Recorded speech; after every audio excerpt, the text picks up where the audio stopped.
Fairer Wettbewerb im Fußball, im Spiel und auch bei den TV-Rechten. In den vergangenen Jahren wurde die Vermarktung der Medienrechte bei europäischen Fußballwettbewerben wiederholt kartellrechtlich überprüft.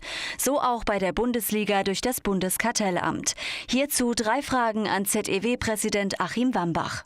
Warum ist die Vergabe von TV-Rechten für Fußballübertragungen ein Fall für nationale Wettbewerbsbehörden in Europa? Was wir in Europa sehen, ist eigentlich in allen Dingen, dass die Rechte an den Fußballspielen, die Fernsehrechte, die werden zentral vermarktet. Das war nicht immer so. In Spanien haben bis vor einigen Jahren die Vereine selber ihre Spiele vermarktet und nicht über einen zentralen Verband. Also was wir sehen, ist entweder die Vereine tun sich zusammen und sie sprechen sich ab, wir würden das ein Kartell nennen als Wettbewerbsökonom, oder aber der Verband hat sowieso die Rechte, dann hat er aber Marktmacht und diese Marktmacht, die kann man auch missbrauchen. Und für beide Sachen, Kartelle oder der Missbrauch von Marktmacht, sind die Wettbewerbsbehörden zuständig.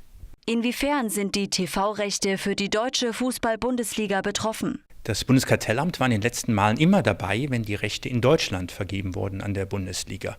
2008 zum Beispiel hat das Kartellamt durchgesetzt, dass die Übertragung im Free TV, also im freien Fernsehen vor 20 Uhr, möglich ist. Das hat die Sportschau quasi gerettet. 2016 hat das Kartellamt durchgesetzt, dass es nicht nur einen Bieter im Bezahlfernsehen gibt. Jetzt gibt es neben Sky noch einen zweiten, der die Freitagsspiele anbietet. Also das Kartellamt ist mit involviert. Und wie sieht es mit den TV-Rechten bei internationalen Wettbewerben wie der Champions League aus?